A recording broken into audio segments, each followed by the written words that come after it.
Over the past few years, I've scaled 2 businesses to over 8 figures. And in this video, I'm going to give you the top 5 things that you need to know on how you build a team that can enable you to do the same thing.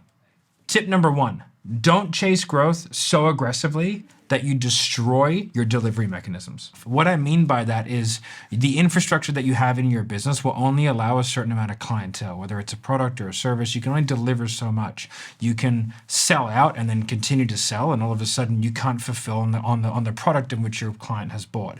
If you're in a coaching business or a service provider industry, you can only handle so much before the wheels fall off the delivery wagon. You start pissing off your clientele. So you need to know what the threshold that you can withstand with the amount of people and infrastructure and product that you currently have, and then you need to plan to overtake that so that you can continue to grow the revenue without everything falling to pieces and you ruining your reputation. Tip number 2, train other people to do the job that you're doing so you can step up to the next level and then constantly work that staircase. When I removed myself from sales, I was a very high producer because I owned the company and I was producing most of the revenue myself. I trained someone to be able to do like 70 to 80% of what I could produce so I could go to the next level. The only way your business is going to scale and scale rapidly is if you're constantly upping what you can do and then building in a team below you of people who can replace the functionality which you perform at hopefully the same level, but realistically at like 70 or 80% of the level. And then you can just continually grow and grow and grow and build a team around you of people who are motivated and competent at what they do.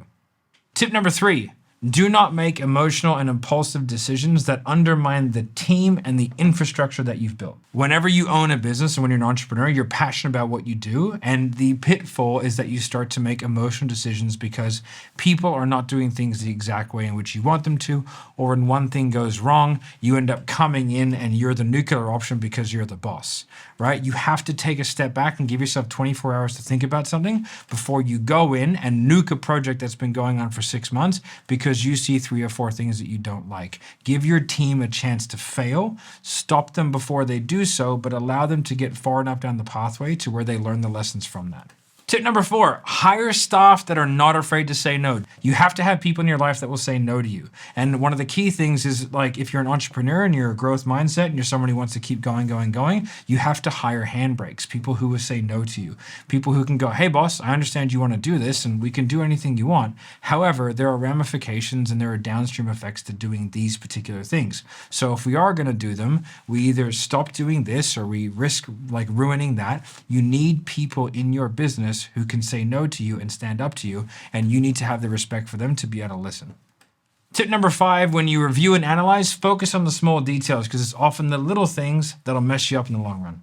When you focus on just the macro, you're going to end up sacrificing the micro. And what I mean by that is there are a series of small things that can happen that can have massive effects. So when I was a sniper, 1 mil off is going to equal 1 centimeter off at 100 meters. 1 mil off at the start point is going to equal 1 meter at a 1,000 meter mark.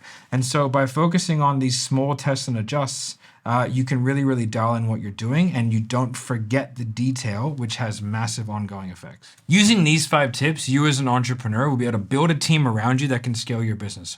Entrepreneurs are great at building things and they're also good at burning shit to the ground. So you need to surround yourself with people who can fill in the gaps and keep up with you, but also like provide that safety net because like you're potentially not the detail-oriented person who needs to be looking at some of these day-to-day decision-making, but they all need to be united under your vision. So use these 5 tips, learn them, and scale your business.